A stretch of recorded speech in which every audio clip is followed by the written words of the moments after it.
Bonjour, j'espère que tu vas bien. Je te retrouve dans cette vidéo où je vais te parler de toxiques alimentaires. Donc si tu n'as pas vu les précédents mails, je t'invite à les regarder parce que depuis quelques jours et durant 5 jours exclusivement, je t'envoie quelques vidéos pour t'initier à la nutrition préventive et holistique. Et donc aujourd'hui, je vais faire un focus sur une thématique que j'aborde dans le module 4 de ma formation IG Nutri, qui est une formation pour devenir expert en nutrition préventive et holistique.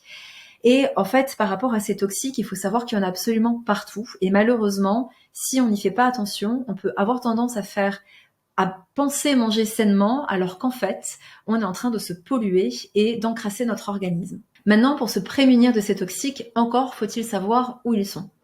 Alors déjà, dans une cuisine, par rapport à tous les contenants qu'on utilise, que ce soit les poêles, tout ce qui est téflon, tout ce qui est silicone, mais aussi les films alimentaires en plastique, l'aluminium, on est déjà sur une cause majeure de toxiques. Si je prends que l'exemple de l'aluminium, on sait aujourd'hui en fait qu'il s'accumule dans le corps. Il s'accumule surtout en majorité dans les parties grasses. Et ça, c'est problématique parce que la zone la plus grasse du corps, c'est le cerveau. Et de l'aluminium dans le cerveau, c'est la meilleure manière d'avoir des maladies dégénératives, Alzheimer, Parkinson, encore une fois, mais pas que. Là, ici, j'ai par exemple une liste non exhaustive de risques qui sont directement liés à l'accumulation d'aluminium dans le corps. Donc on va avoir tout ce qui est encéphalopathie, donc l'inflammation du cerveau, atteinte osseuse, de l'anémie, c'est-à-dire un manque de fer, augmentation du stress oxydatif. Donc quand on parle de stress oxydatif, on parle en fait de rouille cellulaire. Et cette rouille cellulaire, ça apporte à la fois un vieillissement prématuré, ça apporte potentiellement une mutation en fait au niveau des cellules, au niveau de l'ADN. Et ça, on n'aime pas du tout parce que c'est ce qui peut causer des cancers. On va avoir une inflammation chronique. Donc pour rappel, l'inflammation chronique fait le lit de toutes les maladies. Tout ce qui est maladies dégénératives, notamment au niveau cérébral, Parkinson, Alzheimer, ça peut être causé en effet aussi par rapport à l'excès d'aluminium au niveau cérébral. Troubles et déficits de l'attention avec ou sans hyperactivité, cancer du sein, cancer du poumon, cancer de la vessie, fausse couche et mauvais développement du fœtus. Donc ça, c'est ce que nous montrent aujourd'hui les études, ne serait-ce qu'avec l'aluminium. Donc aujourd'hui, il y a énormément d'alternatives par rapport aux contenants qu'on utilise. On voit bien sûr en long, en large et en travers tout ça dans IG Nutri, notamment par rapport aussi aux ustensiles de cuisine à utiliser, par rapport au plastique, comment est-ce qu'on peut les remplacer, à quoi on doit être vigilant, parce que ces contenants-là, même tout ce qu'on achète par exemple en plat préparé, les barquettes en plastique, etc., ça peut être extrêmement nocif. Idem pour tout ce qui est boîte en conserve, dans lesquelles il y a un film plastique à l'intérieur qui peut être problématique.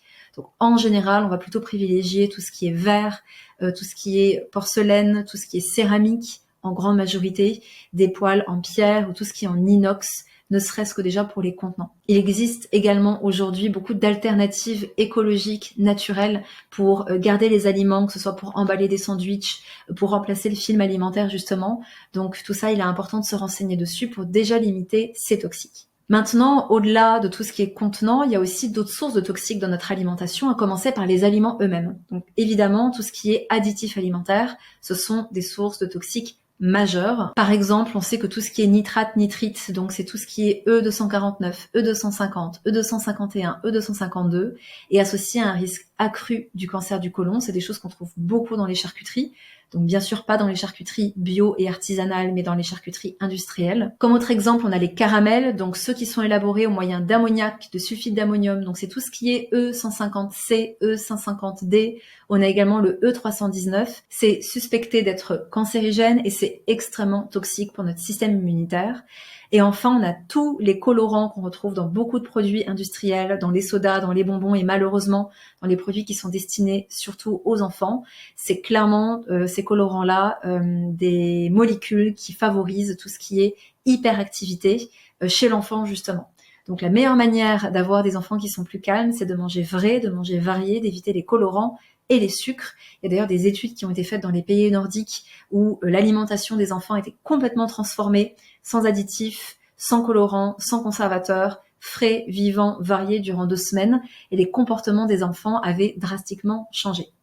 Donc là, c'est juste pour donner un mini échantillon de ce qui se passe au niveau des additifs alimentaires.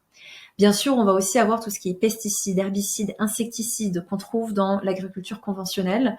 Donc ça, c'est quelque chose qu'on voit en détail aussi dans la formation. Il y a aussi quelque chose qui est important de considérer, c'est que c'est pas forcément parce que c'est bio que c'est meilleur. C'est-à-dire qu'on peut vraiment avoir des produits faits par des artisans qui ont une agriculture raisonnée, ou alors qui n'ont pas de label, mais par contre, en parlant avec eux sur les marchés, en allant visiter en fait aussi leur lieu de culture, leur élevage, on peut vraiment se rendre compte que et attester par nous-mêmes qu'ils n'utilisent pas de produits.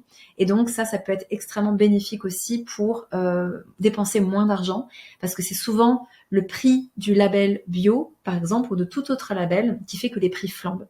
Donc il est important de savoir qu'il existe des réseaux aujourd'hui pour s'alimenter et surtout s'approvisionner de manière plus éthique, moins toxique, mais sans dépenser des milliers et des cents. Et tous ces réseaux, également tous ces labels, c'est des choses qu'on voit en détail dans NG Nutri. Autre source de toxiques, ça va être les poissons, ça va être bien sûr tout ce qui est produits animaux. Donc dans l'élevage conventionnel, on va avoir tendance à donner des vaccins, à donner des antibiotiques à ces animaux d'élevage qui sont les uns sur les autres. Sauf que ces antibiotiques et tous ces toxiques, ça passe dans la viande, ça passe dans les laits et c'est des choses que l'on ingère. Donc les personnes qui me disent, moi je prends jamais de médicaments, je vais toujours questionner, ok, mais qu'est-ce que vous mangez? Parce qu'il est possible qu'il y ait des résidus médicamenteux dans leur alimentation. Les poissons sont pas épargnés, bien au contraire, surtout les poissons d'élevage. Et pour les poissons, il est très important, c'est peut-être quelque chose que tu sais déjà, mais de conscientiser que les gros poissons sont les plus riches en métaux lourds, parce que les gros poissons consomment des plus petits poissons, et du coup, en fait, ils cumulent tous ces métaux lourds, en fait, parce qu'ils sont en fin de chaîne alimentaire, et ces métaux lourds, c'est un petit peu comme l'aluminium, ça se retrouve comme le mercure dans les zones les plus grasses du corps, c'est des choses que le corps a beaucoup de mal à éliminer, et ça crée beaucoup de troubles endocriniens, ça favorise les cancers et les maladies dégénératives, donc au niveau cérébral. Donc au final, il y a beaucoup d'éléments où mettre notre attention pour éviter d'avoir une alimentation trop riche en toxiques. Au niveau de la nutrition santé, voilà les recommandations.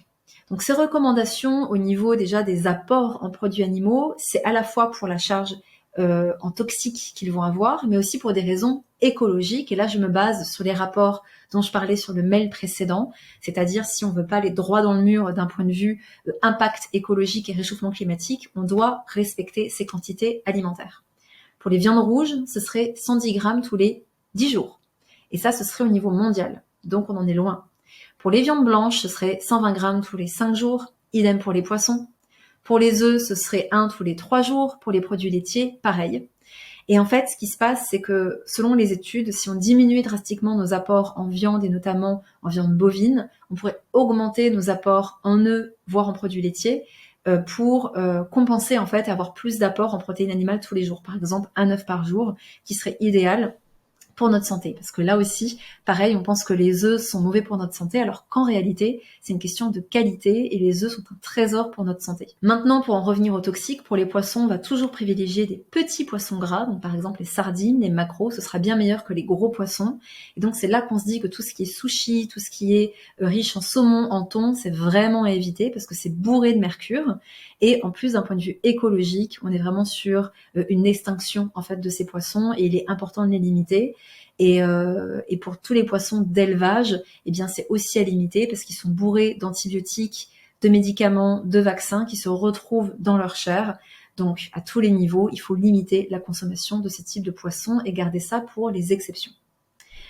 Et malheureusement, ça ne s'arrête pas là parce que il y a aussi l'eau que l'on boit. Alors au niveau de l'eau, c'est un chapitre entier, extrêmement dense que j'ai accordé à l'eau dans cette formation parce que l'eau, elle est vectrice d'information. Elle a une structure spécifique quand on récupère cette eau à la source et elle a, à la base, elle est dépourvue en fait de polluants. Le problème, c'est qu'avec le monde pollué dans lequel on vit, le fait de faire stagner nos eaux dans des canalisations, eh ben on se retrouve avec des eaux mortes et le fait qu'on soit toujours en train de recycler les eaux que l'on retrouve en fait dans nos toilettes qui sont purifiées d'une certaine manière et qu'on retrouve dans nos eaux du robinet, on pense boire des eaux de qualité alors que pas du tout. À titre d'exemple, pour l'eau du robinet, d'un point de vue bactériologique, l'eau du robinet, elle est plutôt clean. De manière générale, en France, elle subit un système de filtration. Il y a un traitement à l'ozone, au chlore, aux UV, au sel d'aluminium. Et donc ça, c'est ce qui permet d'éviter tout ce qui est bactéries. Par contre, d'un point de vue chimique, l'eau du robinet est la plus polluée de toutes les eaux potables. Et dans cette eau, on retrouve des résidus de chlore, d'aluminium, de cuivre, de plomb et pas que, malheureusement. On retrouve aussi de l'arsenic, des pesticides et des résidus médicamenteux. Et ça, c'est problématique parce qu'en fait, aujourd'hui, selon les taux qu'on a, on se rend bien compte qu'on explose les taux maximum recommandés selon les conseils sanitaires qui sont donnés. Et à petite dose tous les jours, boire ce type d'eau, en fait, nous intoxique. Et il y a beaucoup de choses à savoir au niveau de l'eau aussi par rapport à comment la filtrer, quels sont les meilleurs systèmes de filtration. Donc aujourd'hui, il existe des fontaines à eau avec des charbons. Par exemple, le système Berkey, B-E-R-C-K-E-Y, est un système intéressant. On va avoir des gros filtres à charbon, on peut y avoir des filtres arseniques pour absorber un maximum de ces toxiques. Il y a également des systèmes avec des UV, des systèmes à osmose inverse aussi qui peuvent être extrêmement intéressants. En fait, chaque méthode a des avantages et des inconvénients et selon l'installation qu'on a chez soi, selon si on est propriétaire ou locataire, si on est nomade ou pas, eh bien en fait, on va avoir différentes possibilités qui sont plus ou moins pratiques pour nous.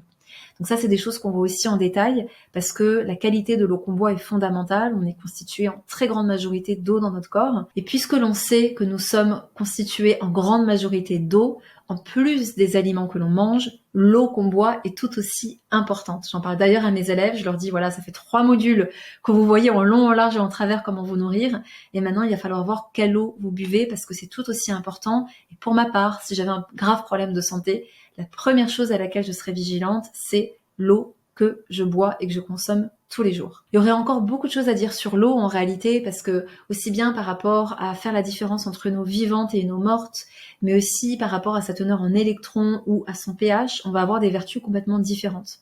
Selon la bioélectronique de Vincent, qui a énormément étudié ce sujet de l'eau, on sait que certaines eaux vont être plutôt bénéfiques pour la santé, alors que d'autres vont favoriser la prolifération de virus, d'autres de champignons, d'autres de cancers. Alors, pour rien vous cacher, l'eau du robinet a été testée maintes et maintes fois. C'est plus une eau qui favorise la prolifération de cancers par rapport à tous les toxiques qu'elle contient. Mais même dans les eaux en bouteille, on n'est pas épargné. Par exemple, la Montroucou, qui est une eau qui est souvent considérée comme une eau plutôt saine et conseillée par les naturopathes. C'est une eau qui peut favoriser la prolifération de virus. Alors attention, je suis pas en train de dire que de boire cette eau va générer des virus, je suis pas en train de dire que l'eau du robinet va générer des virus, c'est plus complexe que ça, il faut vraiment prendre le temps d'étudier cette bioélectronique de Vincent. Mais l'idée, c'est juste de comprendre qu'à long terme, chaque eau induit un terrain spécifique. Et une eau consommée régulièrement, comme l'eau qu'on retrouve dans les jus de légumes, par exemple, dans les produits lactofermentés, dans les fruits et légumes, donc vraiment une eau vivante, c'est vraiment une eau qui est propice à la santé. Alors qu'à l'inverse, d'autres eaux peuvent être propices à le développement de certaines pathologies, parce qu'en fait, leur teneur en électrons et leur pH n'est pas approprié à la santé humaine. Donc je vais pas aller plus loin aujourd'hui, parce que c'est un sujet extrêmement dense, mais qui est passionnant et qui permet vraiment de comprendre qu'est-ce qui fait que, par exemple, les jus de légumes ont des vertus thérapeutiques. Je vais terminer là-dessus d'ailleurs, parce que les jus de légumes, on me dit souvent, mais oui, mais du coup, il n'y a pas de fibres, donc du coup, pourquoi ce serait bon? Mais en fait, c'est très simple. Quand on consomme, par exemple, des smoothies ou des fruits entiers, on va avoir des fibres. Sauf que ces fibres, consommées en très grande quantité, elles peuvent être extrêmement irritantes pour la santé digestive. Quand on a envie de faire le plein de légumes, se manger un céleri entier ou 4 concombres sans avoir de soucis digestifs, et ben on va pouvoir le faire sous forme de jus. Idem pour les personnes qui ont un intestin fragile, une muqueuse perméable, des maladies inflammatoires chroniques de l'intestin. Il est important pour elles de limiter les fibres et donc les jus vont être un trésor pour elles.